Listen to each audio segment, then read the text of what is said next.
శ్రీమాత్రే అందరికీ అమ్మవారి ఆశీస్సులు.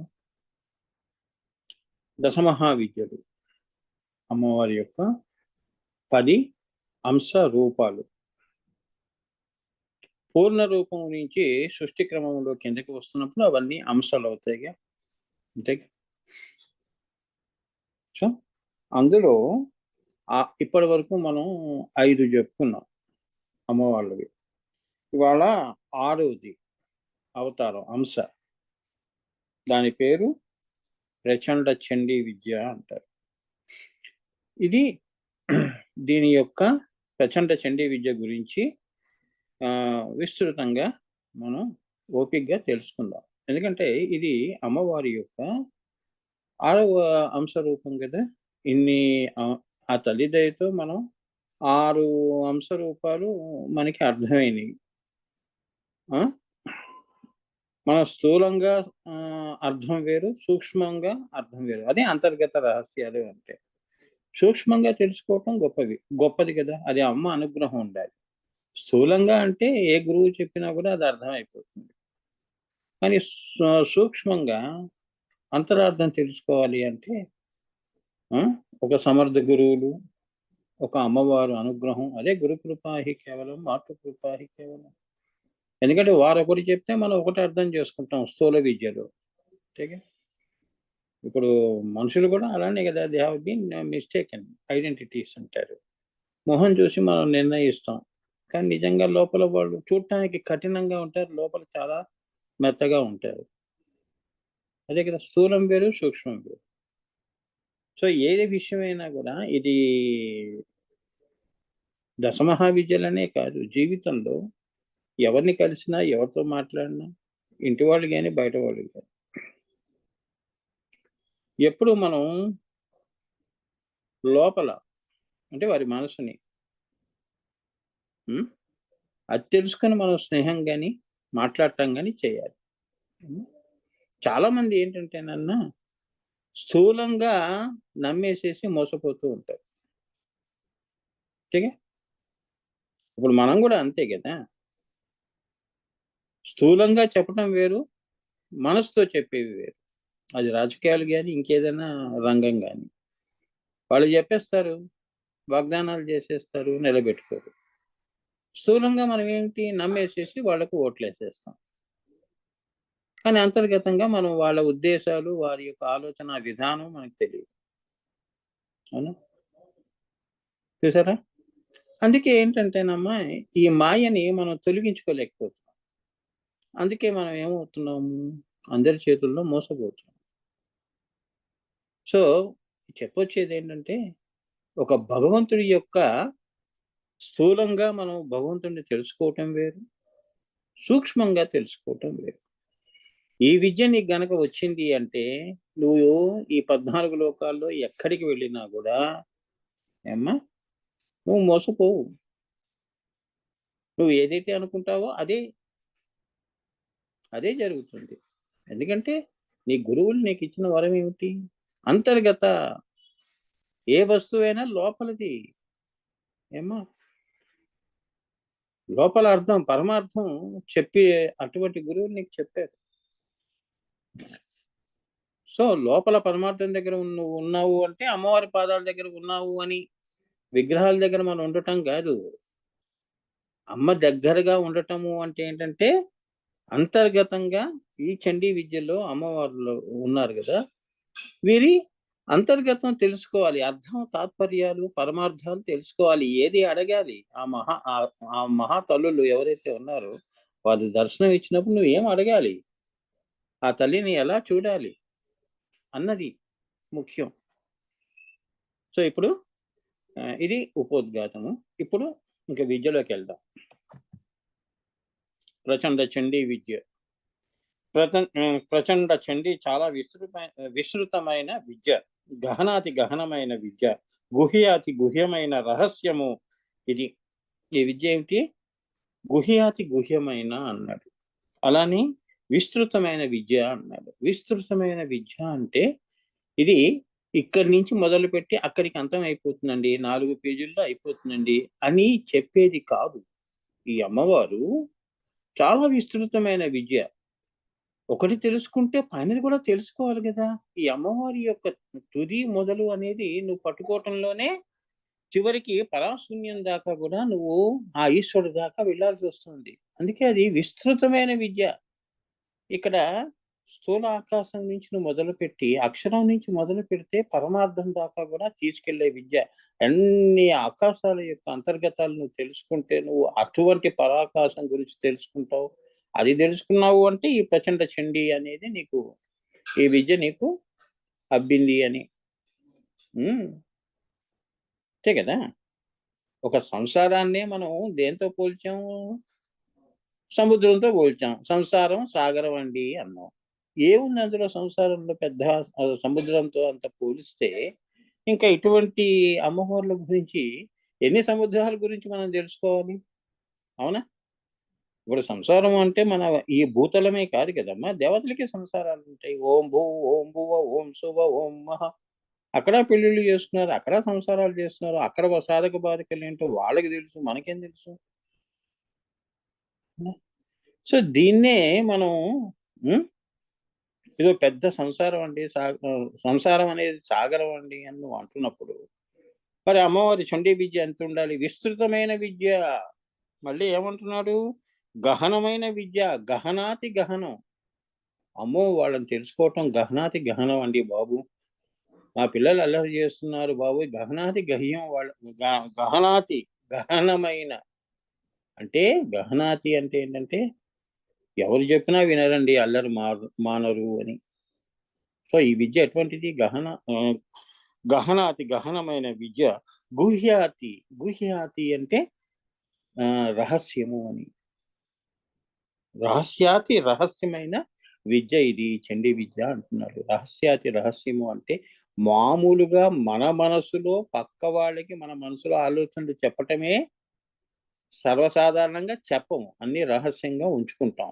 ఆఫ్టర్ ఆల్ ఏమిటి స్థూలంగా ఈ స్థూల ప్రపంచాల్లో. అలాంటిది గుహ్యాతి గుహ్యమైన విద్య అన్నాడు. హ్మ్.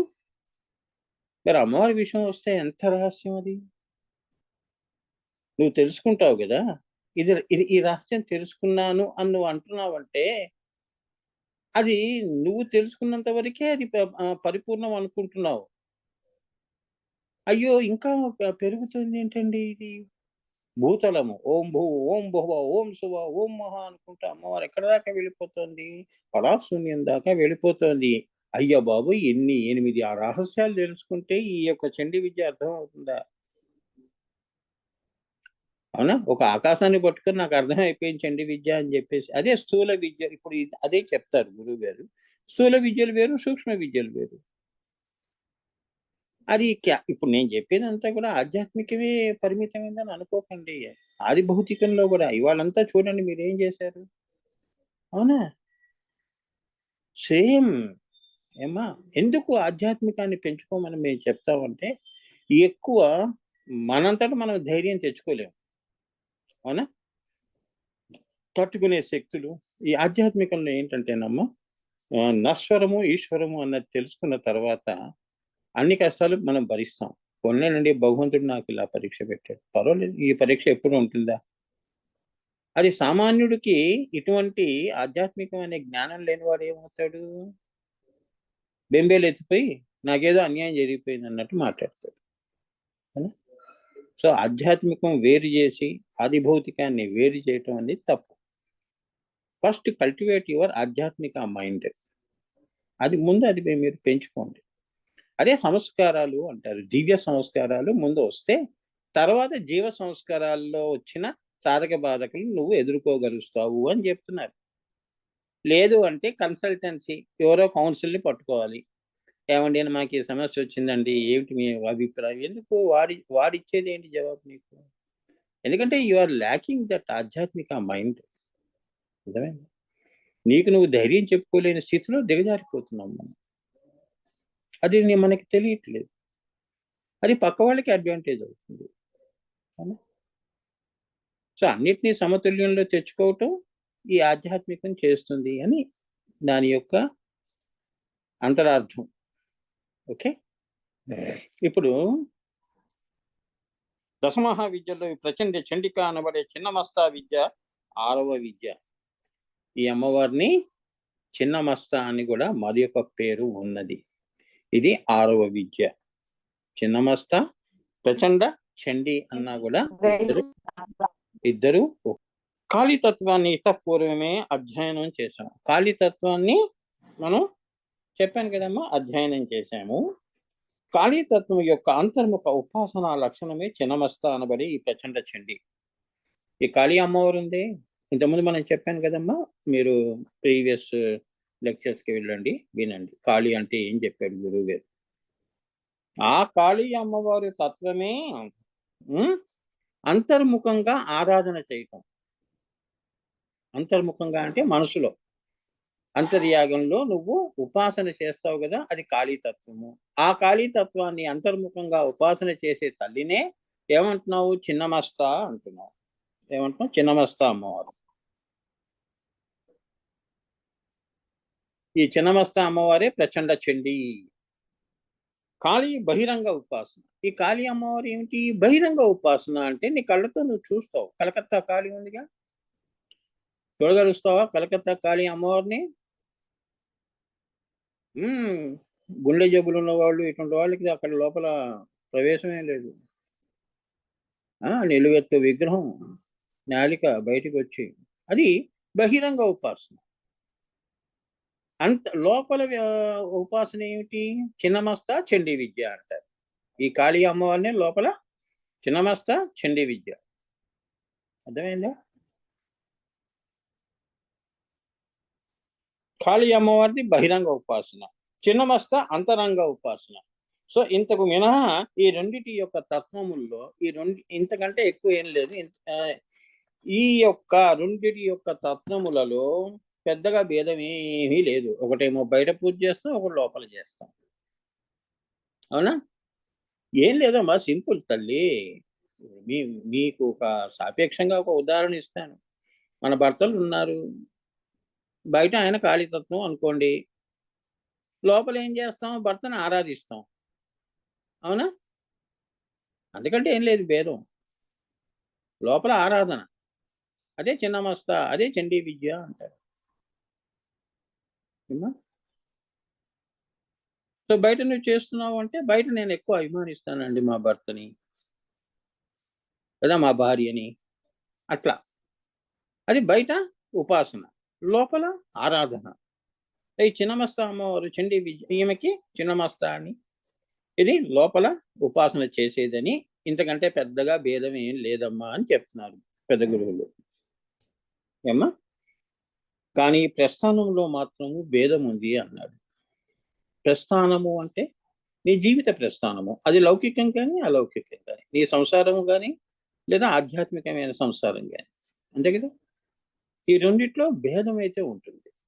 ఎక్కువ కాళీ ఉపాసన ఎందుకు చేస్తారు? బయట వస్తువులే కోరుకుంటారు. లోపల ఏమిటి? చిన్నమస్తా అమ్మవారి ఉపాసన, కాళీ ఉపాసన నువ్వు చేస్తున్నావు, చండీ విద్య, ఈ ముగ్గురు ఒకటే, 3 పేర్లు చేస్తున్నావు అనుకో, అక్కడే భేదం ఉంది అని. ఒకటేమో అడ్డంగా కోరుకునేవి, ఒకటేమో నిలువుగా కోరుకునేవి అని చెప్తున్నారు సింపుల్గా. పైన ఎవరు కోరుకుంటారమ్మా ఈ రోజుల్లో? చెప్పండి, మీరే చెప్పండి. ఎవరినో కోరుకుంటారా? ఇప్పుడు ఎందుకండి మాకు ముక్తి కాదు, ఇప్పుడు ఎందుకండి ఎన్ని పూజలు మాకు? అవునా? ఎక్కువ మాయకు లొంగుతూ ఉంటాం. కనుక దీనిని వేరే విద్యగా చెప్పవలసి వచ్చింది. అసలైతే కాళీ విద్యతో అసలు చండీ విద్య అవసరం లేదు, చెప్పడం అవసరం లేదు. లోపల ఉపాసన, బయట ఉపాసన అన్న భేదము ఏమ్మా, దీన్ని దృష్టిలో పెట్టుకుని దీనికి ప్రత్యేకమైన ఒక అంశ రూపం అనేది ఇచ్చి దీన్ని ప్రత్యేకంగా చెప్పాల్సి వస్తుంది. ఈ చండీ విద్యని, ఈ కాళీతత్వాన్ని. ఏమ్మా, ఒక గమ్యమును చేరటానికి 2 దారులు ఉండి, ఏ దారిని వెళ్ళినా ఆ గమ్యమును చేరినట్లుగా కాళీ విద్య. ఇప్పుడు స్థూలంలో కాళీ ఉపాసన చేస్తున్నామండి, పలానా వాళ్ళు ప్రపంచంలో చాలా మంది ఉన్నారు కాళీ ఉపాసకులు. ఇప్పుడు మనకు తెలిసిన వాళ్ళు ఒకళ్ళు ఇద్దరో పేరు చెప్తుంటారు నా దగ్గరికి వచ్చి, అంతకంటే ఎక్కువ మంది ఉన్నారు, లక్షల్లో ఉన్నారు కాళీ విద్య ఉపాసన చేసేవాళ్ళు. అమ్మా